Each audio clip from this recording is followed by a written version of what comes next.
Salut à tous les amis et bienvenue dans cette nouvelle vidéo qui vous fait une introduction à l'électronique. Aujourd'hui, nous allons voir ce que c'est qu'un breadboard, comprendre les différentes connexions que nous avons sur un breadboard. Alors, sur le schéma que j'ai devant moi, j'ai ce qu'on appelle un breadboard. En anglais, comme son nom le dit, c'est une planche électronique.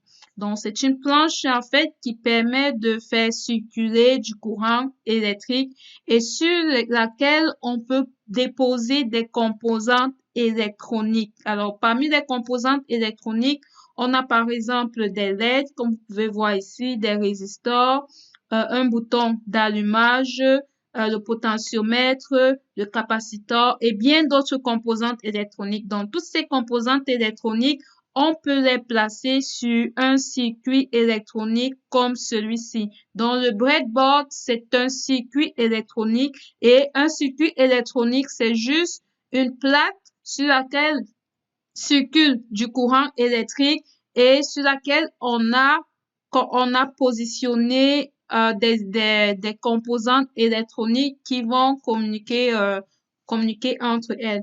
Alors, très rapidement, nous allons comprendre en fait comment est-ce que ce circuit a été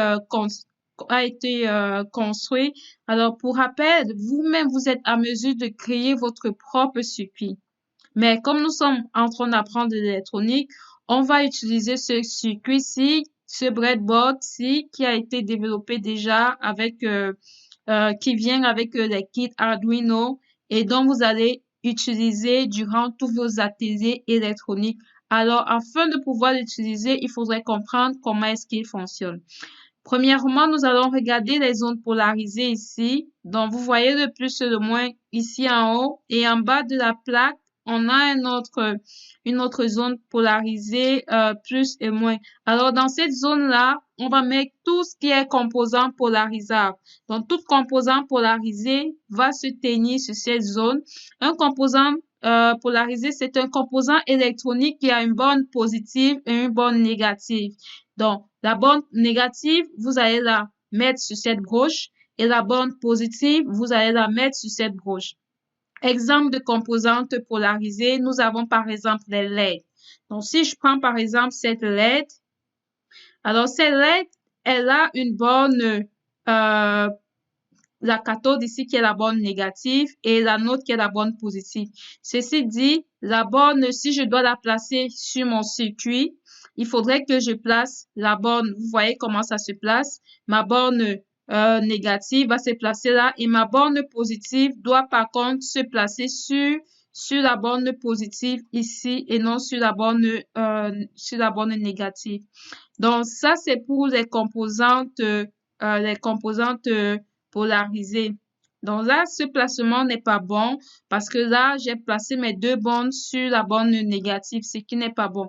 Donc, le bon branchement, en fait, serait de prendre cette borne-ci et de la positionner sur ce côté. Alors, il va falloir que je puisse le faire comme ceci. Là, je ne sais pas si c'est bien positionné. Oui, je pense que là, ça doit être correct comme ceci.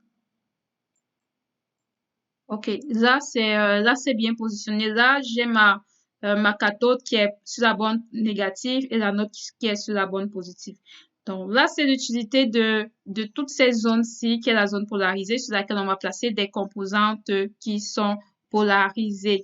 Hormis ça, nous avons ces deux zones, cette première zone ici et une deuxième zone ici, ici en bas.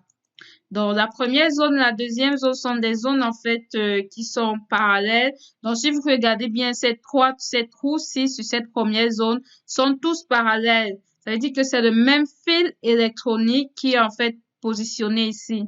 Et quand je viens sur cette zone ici, ce fil et ce fil ne communiquent pas. D'accord?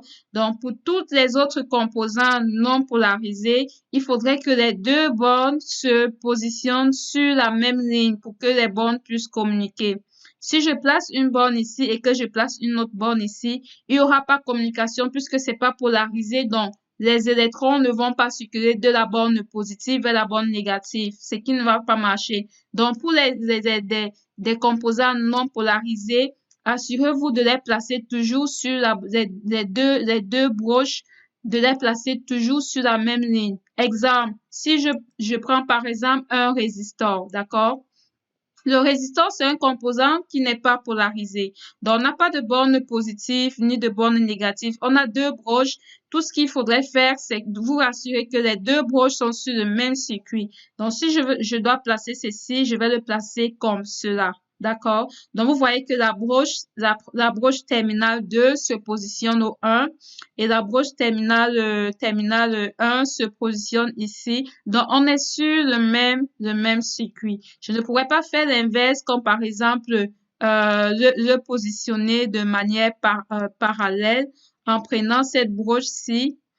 Par exemple, cette broche-ci et en positionnant ça ici, là, ça ne marcherait pas par contre. Donc, ça, c'est l'objectif, en fait, c'est le fonctionnement de toutes ces zones ici. Donc, elles ont un mode de fonctionnement pareil. Et c'est pareil de ce côté. Pareil, c'est le même fonctionnement ici. La relation entre les différentes connexions ici est une relation parallèle.